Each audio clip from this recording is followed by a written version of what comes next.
tudo bom? Bem, graças a Deus, e você? Bom, também. Estamos em mais uma sexta-feira com a Operação Lava Jato em ação, prendendo gente graúda envolvida com a corrupção. Se fosse há alguns anos, né, Stanley? Todo mundo ia achar que era 1º de abril, né? Ô, Laura, e eu acho o seguinte, eu tenho visto seus posts nas redes sociais, te sigo lá e aprecio muito. Nós não temos nenhum bandido de estimação. Que tiver que prender, prenda todo mundo, né, amiga? É isso aí. Então, já eu vou dar os detalhes dessa operação. Então tá contigo. Você. Obrigado, minha querida. Até mais. Bom, antes a notícia sobre a nossa batalha na área da saúde. 13 unidades médicas da capital receberam equipamentos alugados pela prefeitura para ajudar no diagnóstico da dengue, que só cresce em número de casos. Mas o atendimento aos pacientes nas UPAs e o tratamento foram agilizados. Seu Jefferson, mesmo com dores, mantém o bom humor. Sai zica, né? Sai dengue. Sai dengue. Assim como o aposentado, todos esses pacientes estão ali porque foram picados pelo Aedes aegypti. A ala na UPA de Lomberens foi criada para atender exclusivamente pessoas com dengue. E esta máquina tem ajudado a acelerar o diagnóstico. O equipamento foi instalado em 13 unidades de saúde da capital e tem capacidade para fazer até 60 hemogramas por hora, diminuindo consideravelmente o tempo de espera para o início do tratamento. À medida que você atende, dá o resultado para o paciente em menor tempo, né? Se aquele paciente ele estiver apto a voltar para a sua residência, ele volta. Se ele precisar de um cuidado maior, ele tem. Quanto mais rápido for o diagnóstico, menos sofrimento para quem está com dengue, que provoca tanto mal e faz o paciente, às vezes, pensar o pior. Eu pensei que eu não ia aguentar, tão mal que eu passei. O Steverson quer ir embora logo e diz que vai com uma cabeça diferente, determinado a não dar mais chance para o mosquito. Da onde que eu ver, eu vou ver se tem água parada, alguma coisa, tentar fazer alguma coisa que tá difícil. É isso mesmo. E em cidades que não têm recurso de exames rápidos, o problema tem sido o diagnóstico, que fica mais difícil para os médicos fazerem devido à semelhança dos sintomas com os das outras doenças transmitidas pelo Aedes aegypti. Em Juiz de Fora, mais 2 grávidas foram contaminadas pelo Zika vírus e já havia outras 2. Esses 2 novos casos foram confirmados da última semana para essa. Eu vou conversar agora com Paulo Fernandes da Silva, que é agente de saúde pública da Superintendência Regional de Saúde. Paulo, esses casos, apesar de serem confirmados da última semana para essa, não dá para precisar exatamente a data de quando essas gestantes tiveram a doença. Nós aqui não temos. O que o boletim do Estado, o boletim epidemiológico, ele informa é que foram confirmados mais 2 casos. Então, Juiz de Fora, no total, nós temos confirmados 4 casos de Zika vírus. A investigação tem que ser criteriosa, até porque são doenças que os sintomas iniciais são semelhantes. E para confirmar Zika vírus, dengue, chikungunya e outras doenças virais, infecções virais, o laboratório, o material que é enviado ao laboratório passa com uma série de análises. Essa questão dos exames, eles estão sendo principalmente realizados para as gestantes. Quando são outras faixas da população, muitas vezes essa é uma confirmação clínica mesmo. O profissional de saúde, o médico, né, que faz o diagnóstico, ele é orientado, ele está preparado para, na hora do atendimento ao paciente, ele identificar, isso chama diagnóstico e manejo clínico do paciente. No diagnóstico, os médicos já têm apontado o vínculo epidemiológico, se é para dengue, zika ou chikungunya. E olha, apesar da crise econômica que atinge a todos nós, alguns setores recebem atenção especial do Palácio do Planalto, mesmo em detrimento do bolso e da saúde da população. O governo federal autorizou o reajuste de até 12,5% nos preços de remédios. A medida atinge mais de 9 mil medicamentos em todo o país. Agora, esse aumento ficou pela primeira vez em 10 anos acima da inflação, no momento em que os reajustes salariais, em geral, não acompanham. A notícia boa é que com bandeira verde a conta de luz fica sem cobrança extra a partir de hoje. Segundo a Agência Nacional de Energia Elétrica, a ANEEL, a produção de energia está em situação mais favorável agora. Então temos bandeira verde pela primeira vez desde que o sistema entrou em vigor em janeiro de 2015. A menininha abandonada pela mãe com moradores de rua em uma calçada de BH e que a PM resgatou na manhã dessa quinta, foi entregue pelo Conselho Tutelar aos avós que tiveram que assinar um termo de responsabilidade. Foi a condição para garantir a integridade dessa criança que já tinha sido afastada dos pais usuários de drogas. A menina ficou cerca de 5 horas na companhia dos moradores de rua, num ambiente sujo, sem proteção, na Carijós, esquina com a rua Rio Grande do Sul, no centro da capital. A criança de 2 anos foi acolhida pela PM, que recebeu uma denúncia anônima. Num gesto de cuidado, os policiais a levaram para se alimentar nesta lanchonete, antes de seguir até a delegacia. Lá registramos o carinho de um dos militares. Tem aqui assim, ó, um trenzinho assim, o outro faz agora. Aí, quem é pai que sabe a situação de você ver uma criança abandonada, em situação completamente constrangedora, é amor que a gente pega pela criança e a gente quer resolver da melhor forma possível, né? Segundo o Conselho Tutelar, o avô da criança contou que recebeu uma ligação da mãe dela dizendo que havia deixado a menina com os moradores de rua. Imediatamente, ele veio até aqui pedir ajuda. Pouco tempo depois, os policiais que registraram a ocorrência também acionaram os conselheiros. Eles perceberam que se tratava do mesmo caso e adotaram as providências. A família não quis falar com a imprensa. O conselheiro tutelar explicou que o caso já vinha sendo acompanhado. Disse que a mãe da menina, que é usuária de drogas, pegou a filha sem autorização onde ela estuda. Foi aplicada uma medida protetiva. O avô assinou um termo de entrega e responsabilidade e foi orientado a regularizar a guarda judicial. A tentativa já dura 1 ano e 6 meses. A gente vai procurar fazer um acompanhamento dessa mãe, inseri-la no programa oficial comunitário, né? Que no caso de Belo Horizonte tem o CREAS-PAEF, né? Que é para esse acompanhamento, para esses casos nesse contexto aí, né? De negligência, de uso de drogas e tal. O encaminhamento dela para o CMT para fazer um tratamento. É tentar essa promoção dessa mãe para que, mesmo que o avô tenha essa guarda provisória, futuramente ela possa voltar, né? Ser a guardiã natural, que é a mãe aí, que é o ideal, né? Essencial esse trabalho dos conselhos tutelares, né? E a Polícia Federal deflagrou nessa manhã em São Paulo a 27ª fase da Operação Lava Jato, com cumprimento de 12 mandados judiciais, 2 de prisão temporária, 8 de busca e apreensão e 2 de condução coercitiva, que é quando a pessoa é obrigada a prestar depoimento. Um deles para o ex-tesoureiro do PT, Delúbio Soares. Também é alvo da mesma medida o jornalista Breno Altman. Foram expedidos mandados de prisão contra o empresário Ronan Maria Pinto e o ex-secretário do PT, Silvio Pereira, além de mandados de busca e apreensão nas empresas DNP Eventos, Expresso Santo André no Diário do Grande ABC. O ministro Teori Zavascki encaminhou os documentos da investigação da Operação Lava Jato sobre Lula, recebidos do juiz Sérgio Moro, à Procuradoria-Geral da República, que vai se manifestar sobre o inquérito. O Supremo Tribunal Federal autorizou o envio antes da publicação do julgamento dessa quinta. Os ministros do Supremo decidiram por 8-2 que as investigações contra o ex-presidente ficam com eles por enquanto e concordaram que o juiz paranaense errou. Para o relator Teori Zavascki, o juiz Sérgio Moro não deveria ter divulgado as conversas telefônicas do ex-presidente Lula com Dilma Rousseff e ministros, que têm foro privilegiado. O relator afirmou que, identificados os nomes de pessoas com foro, o processo deveria ter sido encaminhado ao Supremo. A única Corte de Justiça apta juridicamente a proceder a esse exame. A maioria dos ministros concordou com o relator. Com a decisão, a investigação contra o ex-presidente Lula agora está nas mãos do Supremo Tribunal Federal e não mais com o juiz Sérgio Moro. A Corte vai analisar o material e definir o que continua por aqui e o que volta para a Justiça Federal do Paraná. O STF não julgou a ação que suspendeu a nomeação de Lula para a Casa Civil. Com isso, o ex-presidente permanece impedido de assumir a pasta. Do outro lado da Praça dos Três Poderes, Dilma Rousseff recebeu artistas e intelectuais em um ato de apoio ao governo.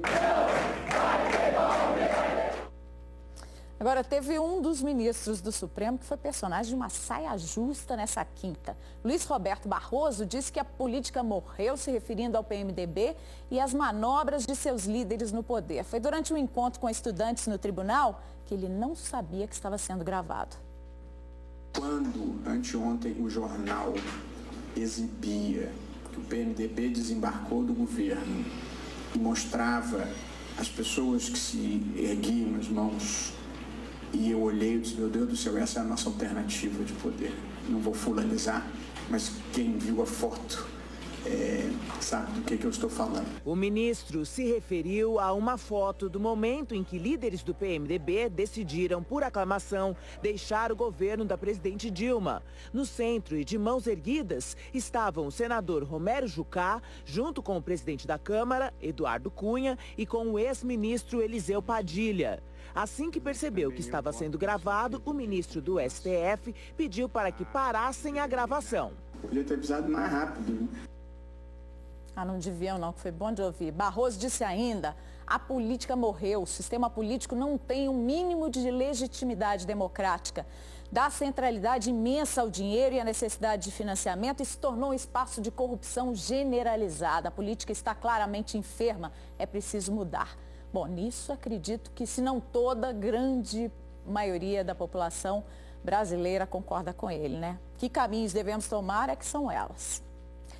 Nem a barreira da Polícia Rodoviária Federal escapa da escuridão que toma conta da BR-040 na saída de BH para o Rio de Janeiro. Um perigo para motoristas, passageiros e pedestres que circulam pelo trecho. Um jogo de empurra entre prefeituras, DENIT e a concessionária que opera a rodovia vem arrastando por mais de um ano a solução para a falta de iluminação. São dezenas de quilômetros na mais completa escuridão.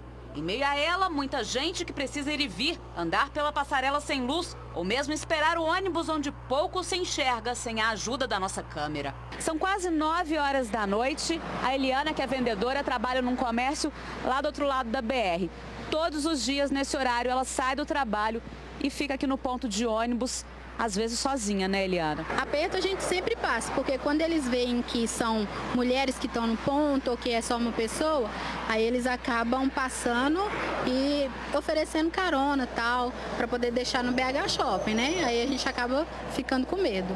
Mesma opinião de quem precisa pegar esses passageiros. Perigoso para o passageiro, até mesmo para a gente, né, em questão de segurança. Passa o viaduto da Mutuca, fica assim. Os postes estão todos apagados. Além dos faróis, no trânsito intenso da estrada, luz por aqui só nos postos de gasolina.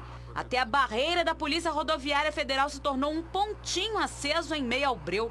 E há quem encontre no local um porto seguro. Para o caminhoneiro, estacionar ali em frente dá menos chance, é bandido. Já roubaram 2 caminhões de colega meu, um nesse posto aqui e o outro no posto de lá ali. Aí sempre que eu tô passando aqui, eu sempre tô parando em frente à polícia aqui, o que é mais seguro, né? Isso sem contar com os moradores e funcionários dos vários condomínios no trecho. Inclusive, eu tenho uma irmã que precisa usar a passarela e devido aos postos estar apagados, ela não tem coragem de subir pela passarela. Ela atravessa pela BR. Prefere se arriscar no meio dos carros do que a passarela. Exatamente. Mas nem sempre foi assim. Segundo quem vive, trabalha ou mesmo passa aqui pela região, até 1 ano e meio atrás, mais ou menos, o trecho até a Lagoa dos Ingleses, no trevo para Ouro Preto e outros pontos até Conselheiro Lafayette eram bem iluminados. Essas pessoas agora querem saber por que os postes estão apagados, de quem é a responsabilidade e se as coisas vão continuar desse jeito. Prefeituras, DENIT, concessionária que já cobra pedágio na rodovia? Enquanto não tem resposta, o jeito é agarrar a bolsa e rezar para nada de mal acontecer. Só rezando e esperando alguém chegar para poder ter companhia. Olha só como é que é. Para o Jornal da Alterosa, o DENIT disse que a responsabilidade é da Via 040. Já a concessionária disse que é da Prefeitura de Nova Lima, que ainda não nos respondeu. Por favor, reúnam-se todos e deem retorno ao povo que paga o salário de vocês. Façam logo esse serviço.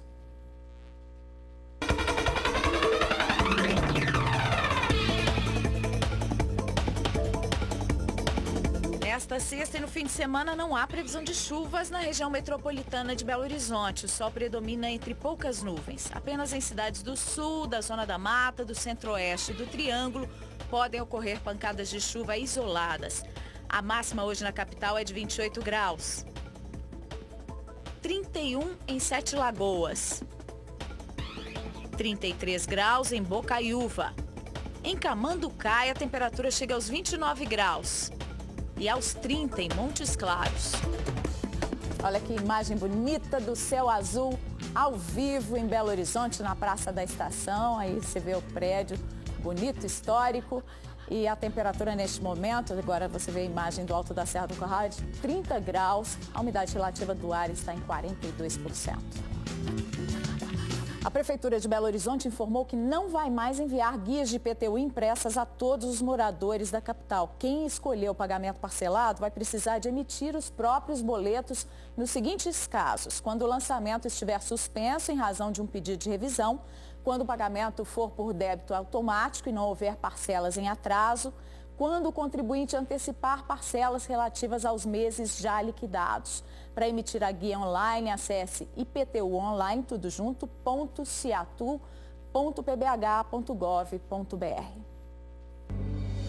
Veja algumas oportunidades de trabalho oferecidas nos postos do Cine da Prefeitura de BH. 2 vagas para auxiliar de cozinha, salário de R$ 920. 8 vagas para motorista entregador, salário de R$ 1.105. 4 vagas para cobrador de transportes coletivos, salário de R$ 1.021. 1 vaga para mecânico de refrigeração, com salário de R$ 2.300. Outras vagas no site maisemprego.mte.gov.br. Falamos da consequência das crises depois do intervalo. Veja aí, mais da metade dos consumidores de Belo Horizonte está endividado.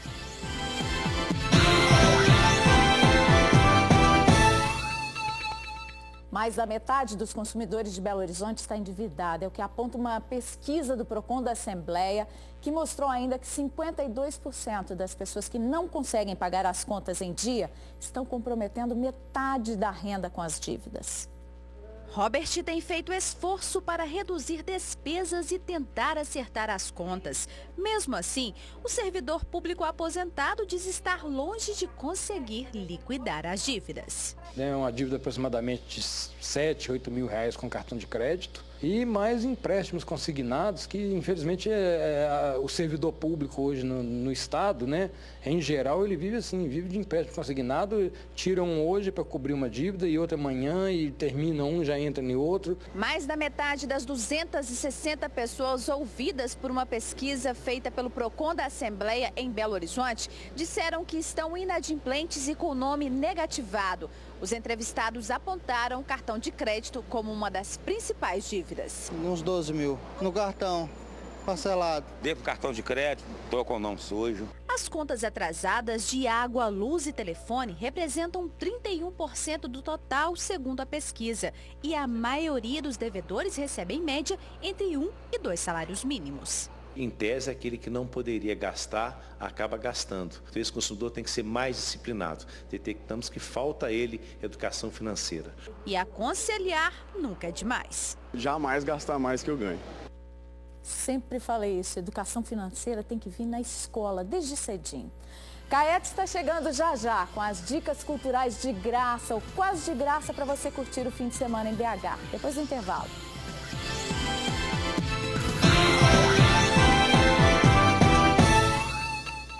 Tem muita opção de lazer cultural gratuito com preço popular neste fim de semana em BH. Quem mostra pra gente é a Caete, que foi ao Teatro do CCBB para gravar com o elenco de um espetáculo teatral no espaço da Praça da Liberdade. Ah, mas é obrigatório por causa do sistema de segurança. Gente, vou invadir porque eles estão completando 15 anos de carreira. Companhia de Teatro Luna Luneira e nos brindando com um novo espetáculo urgente. Os personagens têm diversas urgências cotidianas, essas que lotam a nossa vida, que a gente sente que está com falta de tempo. E por conta dessas urgências, a gente não tem tempo para pensar o que é viver de verdade, o que é que a gente realmente quer da nossa vida, né? Casado, solteiro, fazendo lanchinho, ou eu tenho chance? Já percebi que não, né, gente? Quando a sirene tocar, eu já não estiver escutando mais nada, vem me buscar. Vocês têm que se virar nesse espaço. Você vê que se eu sentar aqui, a bota já tomou metade, o cabelo outro. Pra mim seria muito difícil. Direção, eu tenho que aumentar meu nicho aqui, viu, gente? Luna Luneira completando 15 anos. E eu tô aqui com esse processo criativo, com essas meninas. Aplausos pra vocês, gente, porque vocês merecem. O espetáculo, gente, da Cia Luna Luneira está em cartaz aqui no Centro Cultural Banco do Brasil. E quais os dias? Conta pra gente. A gente fica em cartaz até o dia 16 de maio, de quinta a segunda, só não tem apresentação nas terças e quartas, sempre às 8 da noite. Tem mais dica pra você, confere aí. No teatro tem Dom Quixote, o Cavaleiro do Sertão, sexta, sábado e domingo, às 20 horas, no Teatro Marília, e é de graça. Para a criançada até 6 anos, tem espaço de lazer gratuito no Sesc Paládio. O evento 1, 2, 3 e já, ler e brincar, está aberto sábado de 10 às 16 horas. Para quem curte música clássica, tem Mozart em concertos com a Orquestra Filarmônica de Minas Gerais, sábado às 18 horas, na Sala Minas Gerais, no Barro Preto. No cinema, o filme Táxi Teherã, feito com câmeras colocadas dentro do carro, conta histórias curiosas dos passageiros enquanto andam pelas ruas da capital do Irã. No Cine 104, sexta, sábado e domingo, às 19 horas.